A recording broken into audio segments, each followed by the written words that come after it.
Yan guys, papasok kami ng blanco. Ayan na po ako. Papasok ako sa loob ng Blanco Museum para umatin ng isang exhibit na yung study group. Yan po. Habang binibidyo ko po sila dito sa loob para makita niyo yung loob ng museum. Napakalaki to, napakalawak. Yan po. Ang harap at inunan ko rin po ang kanilang tarpaulin. Ang ilaw ng sining, yan po ang kanilang tema sa kanilang exhibit. Habang binibidyo ko po ang kanilang kanilang mga history. Tapos po, ayan po, tuloy ako sa pagbibidyo. Ayan po, lalapitan ko po yung mga haligi ng mga buo ng programang ito. Ayan po yung kabuuan.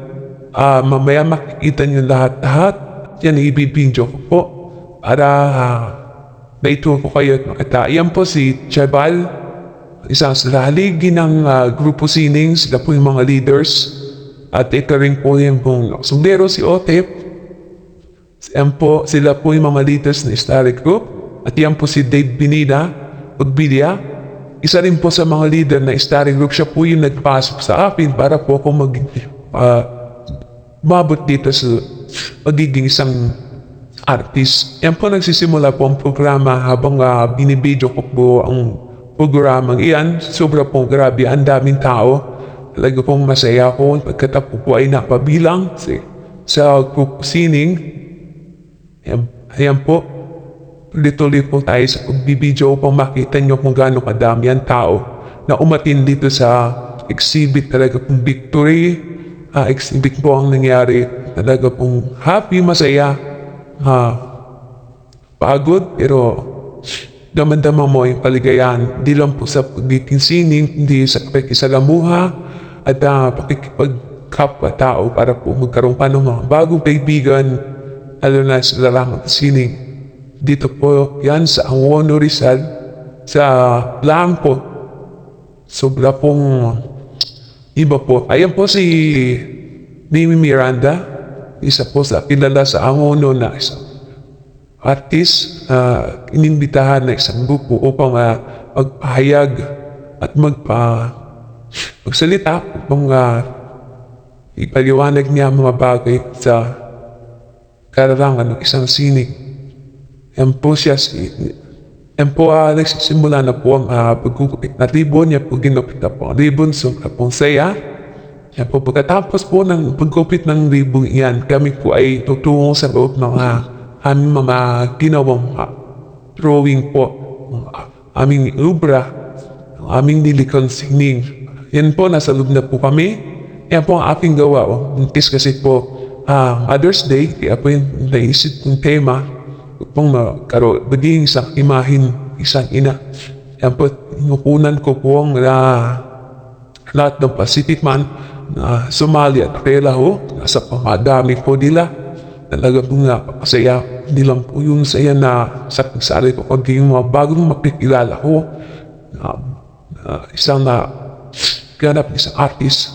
Talaga pong happy po. Kaya po, hindi lang po ito ang magiging sibit ng grupo. Marami po kung kayong aabangan. Yan po ang aking pangalan, Diyos Candelario. Kung aking gawa may sa pagmanganak. Yun po, ayan po yung nagkupula ng mga kasamahan ko sa artist, mga obra nila. Sadya, napakalupit, napakaganda. Ika nga pag walang isang mga bagay na sining, para pong patay.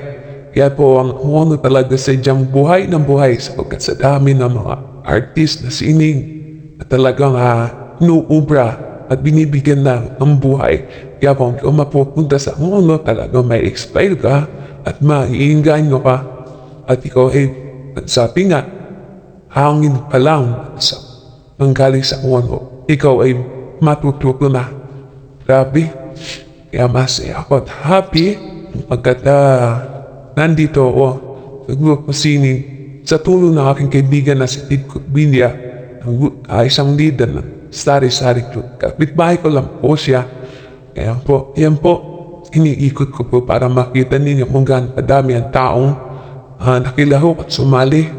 Sobra pong napakagaling ng mga sumali rito. Ayan po, pupunta na po kami sa reception na makainan para makita nyo yung hinihanda kain talaga po pati sa pagkain. Hindi po talaga talagang tinipid talaga po ang lahat inakain sa paghahanda. Talagang asikaso, talagang mahuhusay ang mga leaders ng mga proposining talagang ano nila sa mga tao. Pads nitidayan po ako. Goodbye, bye-bye. Thank you very much.